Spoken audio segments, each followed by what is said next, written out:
So if you look at scientific research into happiness, you would find that there's no absolute condition for happiness. Whether you have money or not, whatever your love life is, you can be happy if you accept your unique condition. That is a great wisdom of happiness research. So 100 people, 100 different ways of achieving happiness because each individual can be happy if he or she accepts his or her unique condition. So that is great. Happiness is in the unique condition of each individual.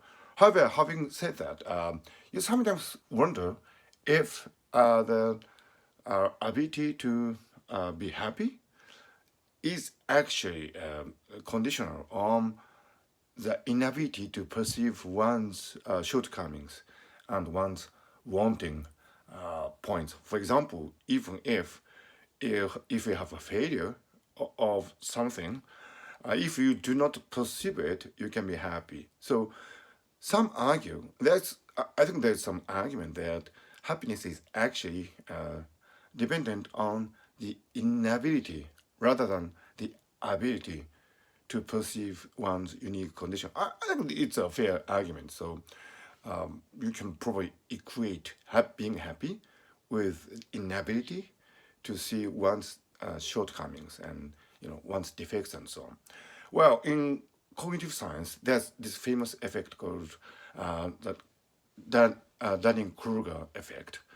Dunning and Kruger were two researchers, and they investigated the performance of students and their own self-rating of what in the related position would be in the class. For example, would you be in the top 25% or the bottom 25% or something like in the middle? And Dunning and Kruger found that the low-performing students actually couldn't see that they were unable to do certain things, so that their self-rating was actually higher than their actual position in the class. So this is a Dunning-Kruger effect. And, it could be argued that being happy might be actually correlated with this kind of thing, Dunning-Kruger effect thing, the inability to see one's defects. And, you might become happy by ignoring that you are in the lower portion in the populace and you believe that you are here and so on.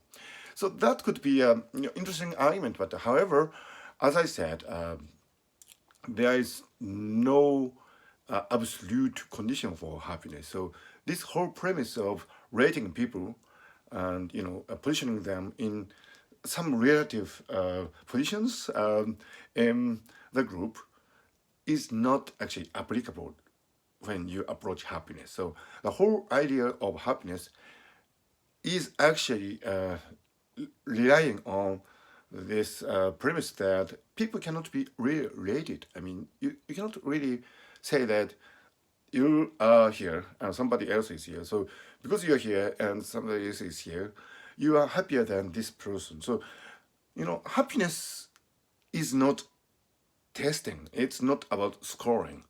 It's about accepting the absolute individuality of each of us. So, in that sense, happiness is a really revolutionary concept, I think, because it goes well beyond the testing or scoring and or rating hypothesis. And I think that's why saying that happiness is about accepting your own individuality and saying that 100 different people and 100 different ways to become happy is such a great thing.